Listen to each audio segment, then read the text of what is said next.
नंदेश उमप आहेत आपल्यासोबत सध्या फोनलाईनवरनं. त्यांची प्रतिक्रिया जाणून घेऊया. नंदेशजी, खूपच दुःखद आणि तितकीच धक्कादायक ही बातमी आज आपल्या सर्वांच्या समोर आली. आशा भोसले यांच्या निधनाची शोकाकुल वातावरण आहे संपूर्ण देशामध्ये. आपली पहिली प्रतिक्रिया.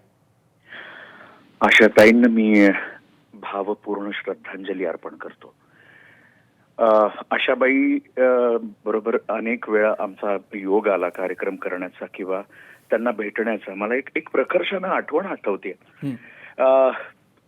2009 आम्ही अमेरिकेला जाणार होतो BMM साठी कार्यक्रमाला. आणि माझं काय भाग्य इतकं थोर आहे की मी दिवसभर त्यांच्या बरोबर बसून होतो. आमची रिहर्सल होती. मला चांगलं आठवत आहे RD बर्मन यांच्या जे घर आहे सांताक्रूजला, तर तिथे आम्ही दिवसभर रिहर्सल चालू होती. आणि माझं भाग्य असं माझ्या शेजारी डाव्या साईडला बसल्या होत्या आणि अख्खी रिहर्सल चालू, सगळे म्युझिशियन्स होते. आणि त्यांचा प्रत्येक एक सूर आणि एक त्यांचा जो एक्सप्रेशन, जे भावना आहे त्या गाण्यातली, त्या गाण्याप्रती, त्या कामाप्रती मला सगळी दिसून आली.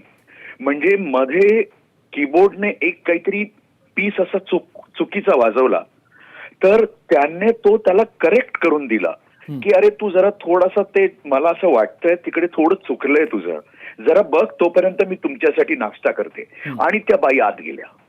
मी तुम्हाला खरं सांगतो, असा कलाकार पुन्हा होणे नाही, अशी गायिका पुन्हा होणे नाही. कारण प्रत्येक गोष्ट मी त्यांच्याकडनं बारकाईने शिकलो की तुम्ही किती मोठे व्हा, कितीही कसेही असा, पण प्रॅक्टिस केल्याशिवाय, रिहर्सल केल्याशिवाय. आता त्यांनी एकच गाणं हजारो वेळा गायलं असेल. मला माझ्या बाबाची पण इथे आठवण येते की हजारो वेळा ते माणसाने गाणं गायलं असेल तरी पुन्हा एकदा संपूर्ण प्रॅक्टिस करायची. आणि अशा मला आशाताई दिसल्या तिथे. म्हणजे काय म्हणू, माझा इतका मोठा योग होता तो त्या दिवसाचा कार्यक्रम. आम्ही गेलो नाही अमेरिकेला, आम्हाला जाता आलं नाही, ताई गेल्या होत्या. पण तो क्षण मला असं वाटलं मी बसून ताईंबरोबर अमेरिकेत मी तो शो करतोय असं मला वाटत होतं. मला खरं सांगतो, मला जाण्याचं दुःख नाही, पण ताईंबरोबर माझं आयुष्याचा सगळ्यात मोठा दिन आणि तो योग होता, हा मी कधीच विसरू शकत नाही.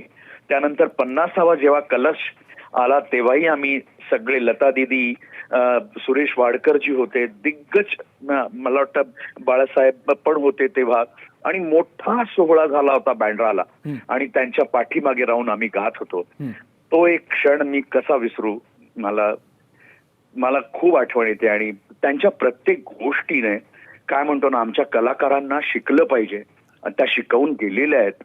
आणि अनेक कलाकारांचं जीवन घडलंय त्यांच्यामुळे.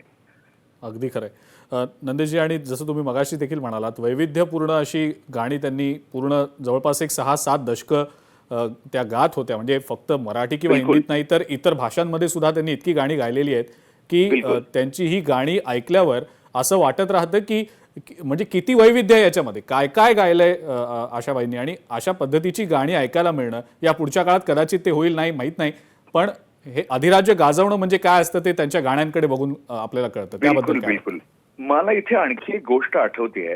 आता त्यांचं मी मज हरपून बसले ग हे गाणं, आणि कुठेतरी म्हणजे आ जाने जा किंवा बाकीची जी काही गाणी त्यांनी कॅबरे गायलेली आहेत, कॅबरेची गाणी गायलेली आहेत, किंवा बैठकीची लावणी असेल किंवा मग फडाची लावणी असेल, म्हणजे लावणीपासून लोकसंगीतापासून ते अगदी गुलाम अली साहेबांच्या त्या गझल्स आम्ही जेव्हा ऐकतो तेव्हा भारावून जातो आम्ही की काय रेंज आहे.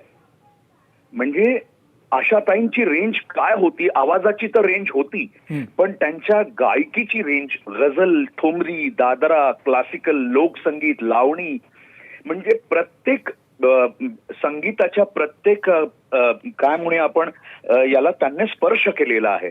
त्या चालीला, त्या गाण्याला, त्या प्रकाराला स्पर्श केलेली अशी एक व्यक्ती आमच्या सोबत होती. आम्ही बघू शकलो त्यांना.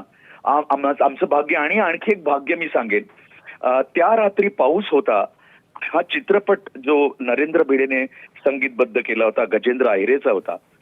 त्यामध्ये एक माझं गाणं आहे ग साजणे, तर त्याच्यामध्ये एक अंतरा येतो, तो आशाताईंनी गायलाय. बर बर. लोकशाही मराठी ऐका, पहा, जागरूक रहा.